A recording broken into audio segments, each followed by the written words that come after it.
É um prazer estar com vocês aqui nessa primeira explicação da nossa aula de Direito Eleitoral. Então eu gostaria, primeiramente, de passar para vocês a necessidade do estudo nessa disciplina em razão do leque de oportunidades e de dificuldades também que são exigidas nos concursos públicos atualmente, né?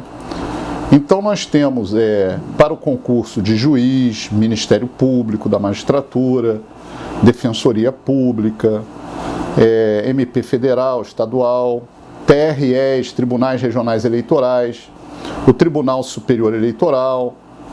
E esses concursos acabam também sendo o direito eleitoral, a disciplina exigida para provas como procuradores da Assembleia, do município. Ou seja, o direito eleitoral, nas últimas décadas, se desenvolveu muito no Brasil pela efetividade democrática e a exigência, nos concursos em razão, efetivamente, da prática criminosa, da prática ilícita praticada, efetivada por determinados agentes, como candidatos a prefeito, candidatos a vereadores, que aparece todo tipo de pessoas querendo assumir a Câmara Municipal, as Assembleias Legislativas.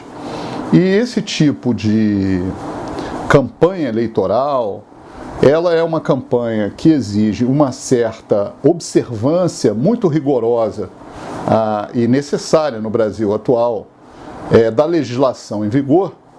E nós podemos reparar ao longo de mais de 30 anos de experiência nessa área, em que cresceu muito o número de demandas na Justiça Eleitoral envolvendo, por exemplo, ação de investigação judicial eleitoral, que é uma ação específica, ação de impugnação, requerimento de registro de candidatos, recurso contra a expedição do diploma, ação de impugnação mandato eletivo, os crimes eleitorais, a parte processual penal eleitoral. Então, nesse momento dessa apresentação dessa aula de hoje, eu gostaria primeiramente de colocar para vocês o conceito do direito eleitoral, né?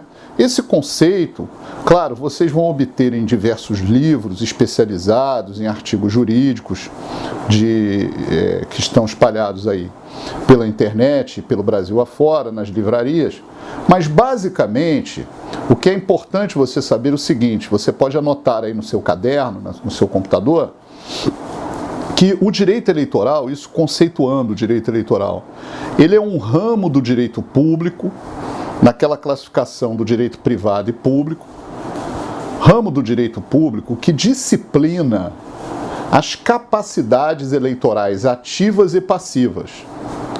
Ora, todo cidadão, quando ele vai ter o seu primeiro título eleitoral, e aí ele passa a ter o direito a sufragar, a votar, ele já, naquele momento, exerce o que Rui Barbosa, o que os escritores romanos já diziam, da exteriorização do ius suffragii, que é essa capacidade eleitoral ativa que qualifica o cidadão para participar pelo voto das eleições do seu país. Ou seja, sejam eleições municipais, sejam eleições estaduais, eleições nacionais, o cidadão passa a ter esse estándar jurídico, esta qualificação diferenciada na sociedade, quando ele efetivamente passa a ter um valor pelo exercício do voto. Ora, o exercício do voto qualifica esse cidadão e, portanto, os nossos direitos políticos possuem a capacidade eleitoral ativa. Então, o direito eleitoral é um ramo do direito público, porque a sua base está na Constituição da República Federativa do Brasil, o seu alicerce, a sua essência está ligada no Brasil ao regime republicano, ao sistema eleitoral. Então, o que acontece? O direito eleitoral, ele disciplina não interesses privados de um aluguel de um apartamento, o aluguel comercial, a cobrança de uma conta de telefone, algo dessa natureza. O direito eleitoral, ele é um ramo do direito público. As questões eleitorais são questões denominadas de ordem pública, de interesse da cidadania, de interesse na formação do poder legislativo e também do poder executivo.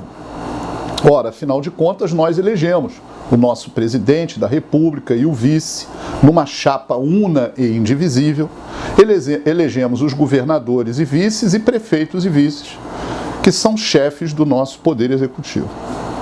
E o poder legislativo também é todo eleito, dos vereadores aos deputados estaduais, deputados distritais do Distrito Federal e deputados federais. Portanto, nós temos que nos conscientizar que o direito eleitoral ele vai ter a sua raiz, a sua base lá na nossa Carta Magna, que é o ápice, a nossa Constituição Federal é o ápice da ordem jurídica no Brasil, né? Já se dizia, acima da Constituição nem voam os condores, quer dizer, nem as aves podem voar acima da Constituição, e se voarem, são uma exceção, porque a Constituição é o nosso pilar do Estado democrático, no qual o direito eleitoral vai buscar a sua essência. Pois bem, o direito eleitoral é ramo do direito público que disciplina a capacidade eleitoral ativa, que é essa exteriorização pelo voto. Só tem capacidade eleitoral ativa, como nós estamos vendo nesse primeiro encontro, aquele cidadão que está qualificado e inscrito eleitoralmente, ou seja, que possui o seu título eleitoral regular, deferido pela Justiça Eleitoral Brasileira. Mas o direito eleitoral também, além de ser um ramo do direito público, que disciplina a capacidade eleitoral ativa, ele também disciplina as capacidades eleitorais passivas. O que vem a ser a capacidade eleitoral passiva, ou o direito público político passivo, subjetivo passivo? A capacidade eleitoral passiva, nem todos os cidadãos têm esta aptidão jurídica para esta capacidade eleitoral passiva. É o que Rui Barbosa, em seus escritos, chamava de ius honorum. Ius honorum, com H. H-O-N-O-R-U-M. Ius, I-U-S, honorum. Ou seja, é a capacidade de ser eleito. Ora, o menor de 18 anos não pode ser eleito. Ele não tem essa capacidade de ser eleito. Ora, não pode ser eleito no Brasil quem não possui, quem não tem as denominadas condições de elegibilidade, que a Constituição se refere no artigo 14, parágrafo 3º, dos incisos 1 a 6º, que é a nacionalidade brasileira, o pleno exercício dos direitos políticos, o alistamento eleitoral, o domicílio eleitoral, a filiação partidária e a idade mínima. Essa idade mínima é feita num escalonamento. Então, nós precisamos verificar também que não podem ser eleitos no Brasil os inelegíveis. Por exemplo, o analfabeto, que a Constituição se refere no artigo 14, parágrafo 4º do texto da Carta Magna Brasileira da Constituição da República. São inelegíveis os inalistáveis e os analfabetos. Claro que o semi-analfabeto pode votar e ser eleito, mas o analfabeto, considerado pelo MEC, pelo Ministério da Educação e Cultura, aquela pessoa que não sabe ler e escrever, e aí tem uma conceituação do que é essa leitura e essa escrita, né? Inclusive o título eleitoral dessas pessoas é deferido com a impressão digital, ou seja, os analfabetos são inelegíveis.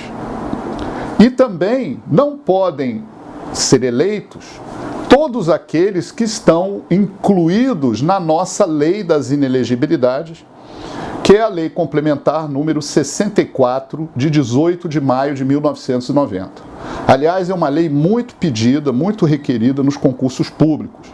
Várias questões são tiradas da Lei Complementar número 64 de 18 de maio de 1990, que foi alterada no ano de 2010 pela Lei Complementar número 135, de 4 de junho de 2010, considerada no Brasil popularmente chamada da Lei da Ficha Limpa.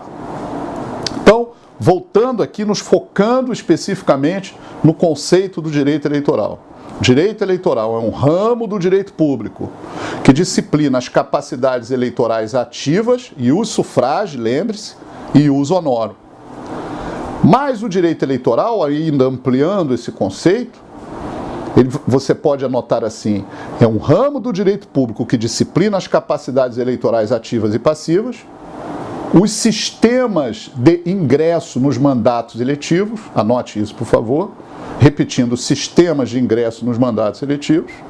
Que sistemas são esses? O sistema majoritário, que pode ser majoritário absoluto, total ou amplo, que elege o presidente da República, os governadores de estado e os respectivos vices, e os prefeitos e vices em municípios com mais de 200 mil eleitores. Nesse último caso, prefeitos e vices nos municípios com mais de 200 mil eleitores, não são habitantes, são eleitores. Então, reparem, há uma diferença entre habitantes e eleitores, porque eleitores são aqueles que têm o título eleitoral deferido pela Justiça Eleitoral de acordo à resolução do TSE número 21.538 de 2003, que é uma resolução muito importante para o concurso do Tribunal Regional Eleitoral nos estados, né, que se realizam, né, em que se exige muito a decoreba